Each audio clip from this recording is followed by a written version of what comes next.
I think of meaningful action, simply put, it's engaging in things that are important to you, that matter to you, are meaningful to you. So they're really what you value.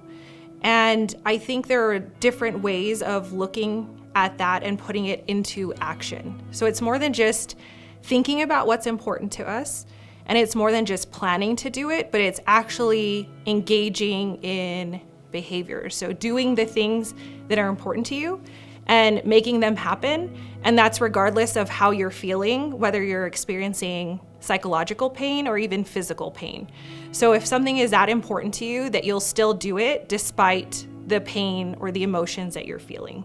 So what that means is I'm not going to wait for my life to be perfect. I'm not going to wait for the pain to go away or these feelings to go away before I actually do something with my life or in my life that is important to me.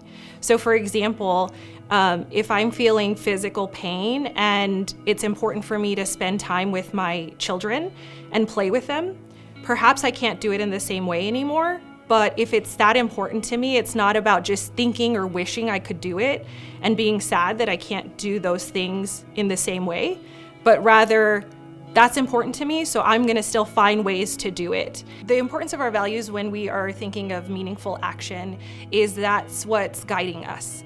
So when I think of goals, I think of them as being different stopping points along maybe a destination. So in this example, our values would be kind of a direction that we're following. So let's say I want to go west. I can't ever really reach an endpoint. So with values, it's just ongoing how we're living our life. But along the way, I can set goals that are in line with those values. So for example, if my direction is west, then Phoenix, LA, those would be kind of the goals along the way. But I continue on that journey in that direction. And they really are, go hand in hand, because we're more likely to do something, commit to something, and actually engage in it if it's important to us, if it has meaning for us, versus something that someone just tells us we should do. So SMART goals are a really useful tool to engage in meaningful action. So really a good way to think of this is one, to define a SMART goal. So SMART goal is one that is specific, it's measurable, attainable, it's relevant, and it's time-bound. So that is a definition of a SMART goal. And the way that you can do that is if you think of a value that's important to you. So something in your life that is meaningful. So for me, it's living a healthy lifestyle because I want to be around for my kids. And when I think of a SMART goal that's in line with that value, it would be, for example, something that is specific enough to where I can say I met that goal. I think a lot of times when we establish goals, they're really kind of nebulous. They're just, I want to work out. I want to get in shape. And how many of us actually accomplish those goals? Not very many of us do. So for example, for a SMART goal in line with those values, I would set something like, I will exercise 3 times a week, Monday, Wednesday, Friday at 6 a.m. for 20 minutes at a time. And that way it's very specific. It's measurable, so I can say I met it or not. It is attainable. So for me, it is something that I can accomplish. It's not, I'm gonna run a marathon in the next week, because I know that's not attainable for me.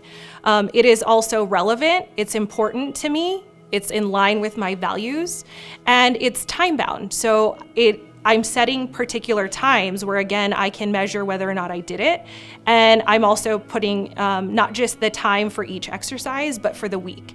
And then I can always reevaluate my goals. So let's say I didn't meet the goals as I had hoped or intended. Well, then I can always just look back and say what worked and what didn't. It really helps us to engage in healthier coping strategies, in healthy coping mechanisms, because we have an awareness of something that we want to do, and hopefully it's in line with something that is a healthy coping strategy.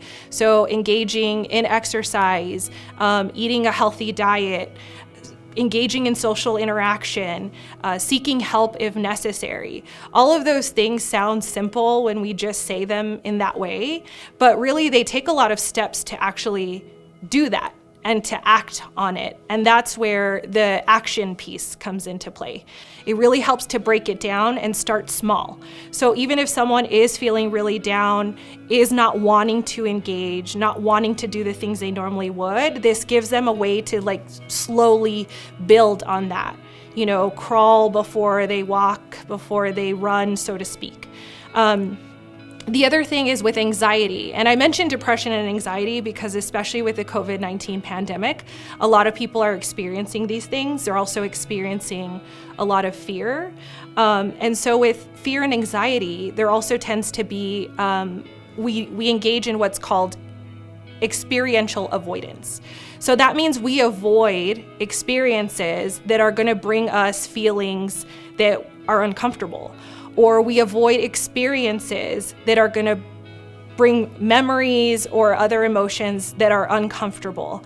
So let's say I'm invited to give a talk, and I know that that could advance my career or give me a really good opportunity, but I am very nervous about it and I'm very anxious. So I decide to sit it out.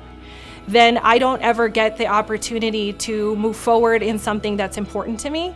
And more than that, I don't give myself the opportunity to prove to myself that I could actually get it done.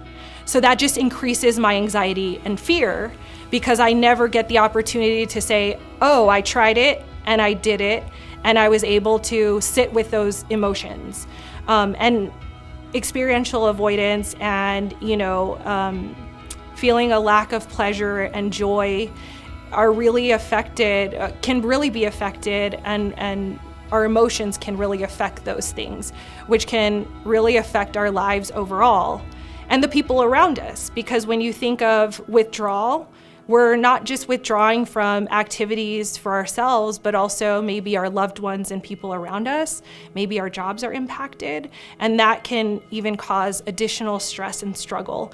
And so I think this is a really neat tool that is very accessible and to help break things down for people so they can still accomplish and meet goals even when they're not feeling so great.